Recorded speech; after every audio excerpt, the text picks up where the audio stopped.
எல்லோரும் தேவை திடமான உடம்பு. அதில் தான் எல்லாமே நிற்கிது. எல்லாருக்கும் தெரியும் நம்ம உடம்பை நல்லா வச்சுக்கணுன்னு. ஏன் வச்சுக்க முடியறதில்ல? அதுக்கு என்ன செய்யணும்? அருமை நண்பர்களே, நிறைய பிஸ்னஸ் பீப்புளும் இருக்கீங்க. வாழ்வினுடைய முதலாவது செல்வமும் முதன்மையான செல்வமும் உடல் நலமே. இன்பத்தினுடைய உயிர்கோட்பாடு உடல் நலம். உடல் நலத்தினுடைய உயிர்கோட்பாடு உடற்பயிற்சி. ஒரு மனிதன் உடலை மட்டும் வளர்த்து கொண்டு அறிவை வளர்த்து கொள்ளாமலோ அல்லது அறிவை மட்டும் வளர்த்து கொண்டு உடலை வளர்த்து கொள்ளாமலோ இருந்தால் அது ஒரு நிறைவேறாத வெற்றியாகத்தான் இருக்கும். நீ உன்னுடைய உடலை எப்படி பேணி பாதுகாக்கிறாயோ அப்படித்தான் உன்னுடைய மனதையும் பேணி பாதுகாக்கிறாய். இந்திரா காந்தி சுட்டு இறந்து போன பிறகு, சுடப்பட்ட பிறகு, நட்வர் சிங் உள்ளிட்ட மிக முக்கிய தலைவர்கள் சங்கர் தயாள் சர்மாட்ட போகிறாங்க. மிகப்பெரிய ஸ்காலர், மிகப்பெரிய அறிவாளி, மாமனிதன். இந்தியாவின் தலைமையை ஏற்றுக்கொள்ளுங்கள், உடனடியாக நீங்கள் தான் வரணும் அப்படின்னு போய் கேட்குறாங்க. அவருக்கு ஒரே ஆச்சரியம். ஏன் என்ன சூஸ் பண்ணுறீங்க? சார், மிகப்பெரிய அறிவாளி, உங்களை விட யாருமே இல்லை. நீங்கள் தான் இந்த நேரத்தில், எப்படி ஒரு கிரைசிஸ், இந்த மாதிரி ஒரு நேரத்தில் இந்த இந்தியாவிற்கு தலைமை ஏற்க வேண்டும் என்று கேட்கின்றார்கள். அவர் குலுங்கி குலுங்கி அழுகுறார். எல்லாருக்கும் ஆச்சரியம், ஏன் சார் அழுகுறீங்க என்று. நான் படித்த அறிவின் மூலமாக இந்த இந்தியாவை என்னுடைய விரலால் வழிநடத்த முடியும். ஆனால் என்னை வழிநடத்துவதற்கே, நடக்க வைப்பதற்கே 2 பேர் தேவை என்ற நிலையிலே நான் அமர்ந்திருக்கின்றேனே. இந்தியாவினுடைய பிரதமர் அப்படி இருக்கலாமா? கூடாது என்று மறுத்துவிட்டார். அவர் பதிவு செய்கிறார், நான் அறிவை வளர்த்து கொள்வதற்காக செய்ததிலே பாதியை கூட என் உடலை பார்த்து கொள்வதற்காக செய்யவில்லை. 13,000 கோடி, உங்களுக்கு இப்படி சொன்னால் இன்னும் புரியும். 13,000 கோடிக்கு அதிபதி ராகேஷ் ஜூஜூன்வாலா, ஷேர் மார்க்கெட். அவன் சொல்கிறான், I thought I am a very good investor. My best investment is in share. But my worst investment has been my health. I advised all of you, please invest more in health. 50 வயசு 60 வயசுலேயே என் சொத்தை அனுபவிக்காமல் செத்து போகிறேன்டா, தயவுசெய்து புரிஞ்சுங்களாங்க. Steve job, வர்த்தக உலகத்திலே கோடிகளை கொட்டினேன், மிகப்பெரிய உலக பணக்காரர்கள் வரிசையிலே சென்றடைந்தேன். வர்த்தக உலகத்தை பொறுத்த வரைக்கும் நான் வெற்றியாளன் தான். ஆனால் இப்போது மரணப்படுக்கையிலே 60 வயதை கடக்கும் போதே, இந்த காலகட்டத்திலே 80 வயது என்பது மிக சாதாரணமாக இருக்கிறது. என்னுடைய உயிரை இழுத்து பிடிப்பதற்கான மருத்துவமனையினுடைய உபகரணங்களினுடைய சத்தம் மட்டுமே என்னை கேட்கிறது, எனக்கு கேட்கிறது. எத்தனை கோடி வேண்டுமானாலும் இந்த வலியை எடுத்துக்கொண்டால் நான் தருவதற்கு தயார்.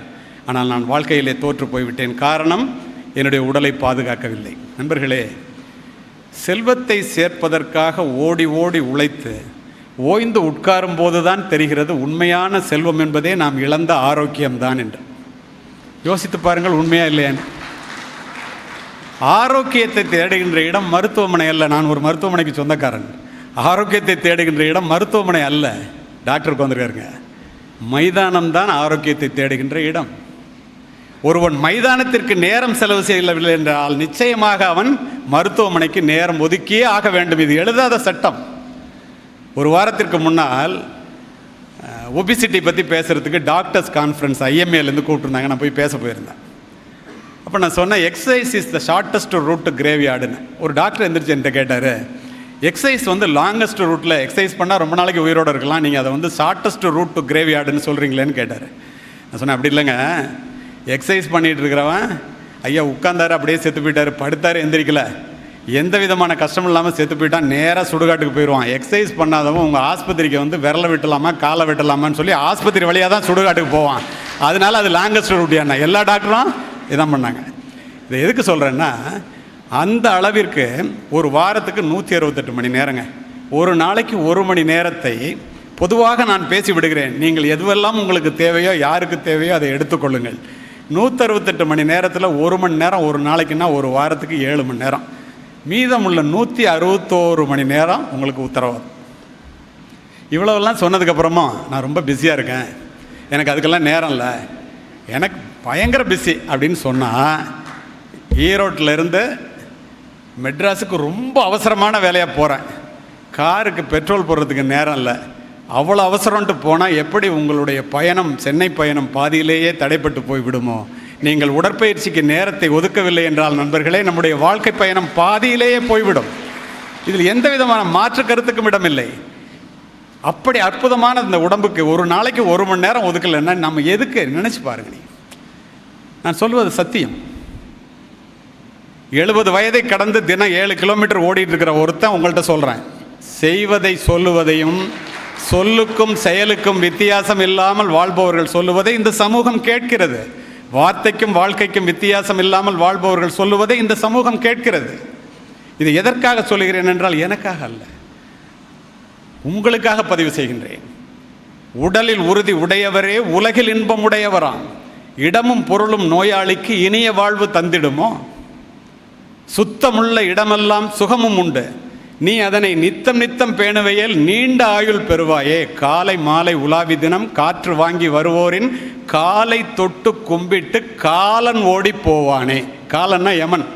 காலையில் சாயந்தரம் நடந்துட்டு வர்றவன் காலை யமன் தொட்டு கும்பிட்டுட்டு ஓடி போயிடுவானா, இவன் நமக்குரிய ஆள் இல்லைன்ட்டு. கூளையே நீ குடித்தாலும் குளித்த பின்பு குடியப்பா, ஏழையே நீ ஆனாலும் இரவில் நன்றாய் உறங்கப்பா, ஆளும் அரசன் ஆனாலும் ஆகும் வேலை செய்வானேல் நித்தம் நித்தம் பண்டிதர் கை நாடி பார்க்க வேண்டாமே. அரசனாக இருந்தால் கூட அவனால் முடிகிற வேலையை தினம் தினம் செஞ்சான்னா அவனே தினம் போய் டாக்டர்கிட்ட பல்ஸ் என்னான்னு பார்க்க வேண்டிய அவசியம் இல்லைங்கிறான். சுத்த காற்றும் நன்னீரும் சுண்ட பசித்தபின் உணவும் நோயை விரட்டி விடுமப்பா 100 வயது தருமப்பா. எப்படி எழுதி வச்சுட்டு போயிருக்காங்க பாருங்க. எத்தனை 1000 ஆண்டுகளுக்கு முன். உடலால் அழியின் உடம்பால் அழிவர், உடம்பால் அழியின் உயிரால் அழிவர், திடம்பட மெய்ஞானம் சேரவும் மாட்டார், உடம்பை வளர்க்கும் உபாயம் அறிந்தேன், உடம்பை வளர்த்தேன் உயிர் வளர்த்தேனே. திருமூலர். எத்துணை சத்தியம். நினைத்து பாருங்கள், உண்மையா இல்லையா என்று. அரும்பு கோணினால் மலராகும், கரும்பு கோணினால் கட்டியும் பாகுமாம், இரும்பு கோணினால் யானையை வெல்லலாம், நரம்பு கோணினால் நாம் அதற்கு என் செய்வோம். அரும்பு கோணலாக இருந்தால் கூட மலரினுடைய மனம் குன்றாதான், கரும்பு கோணலாக இருந்தால் கூட வெள்ளை கட்டி அதில் எடுத்துடலாமா, இரும்பு கோணலானால் அதை வளைச்சு யானையே வெல்லக்கூடிய அங்குசமாக்கலாமா, நரம்பு கோணி போச்சுன்னா என்னடா செய்வேன்னு கேட்க. எப்போ? 1000 ஆண்டுகளுக்கு முன் கேட்டவன் தமிழன். விசையுறு பந்தினை போல் மனம் வேண்டியபடி செல்லும் உடல் கேட்டேன்பார் பாரதி. அத்துணை பேரும் சொல்லி சென்று விட்டார்கள். நாம் செய்கிறோமா இல்லையா என்பது தானே. நண்பர்களே, நடந்தால் நாடும் உறவாடும், படுத்தால் பாயும் பகையாகும். இதை புரிந்து கொள்ள வேண்டியது இங்கே அமர்ந்திருக்கின்ற நீங்கள் தான். ஒரு மனிதன் மாபெரும் தலைவனாக மாபெரும் உயரத்தை அடைய வேண்டும் என்றால் அடிப்படையாக நான் நினைப்பது, ஒரு மனிதன் வித்தியாசமாக சிந்திப்பதின் மூலமாக மட்டுமே தன்னுடைய வாழ்க்கை பாதையை மட்டுமின்றி தன்னை சேர்ந்தவர்களுடைய வாழ்க்கை பாதையையும் உயர்த்த முடியும். அது என்ன வித்தியாசமான சிந்தனை? எல்லோரும் செய்கின்றதை நீனும் செய்து கொண்டிருந்தால் எல்லோரும் போலத்தான் நீனும் இருப்பாய். எல்லோரும் செல்லுகின்ற பாதையிலே நீனும் சென்றால் எல்லோரும் சென்றடையும் ஊரைத்தான் நீ சென்றடைவாய். யாருமே சாதிக்காததை நீ சாதிக்க வேண்டுமென்றால் யாருமே முயற்சிக்காததை நீ முயற்சிக்க வேண்டும். அவ்வளவுதானே. நினைத்து பாருங்கள், அது உண்மையா இல்லையா என்று.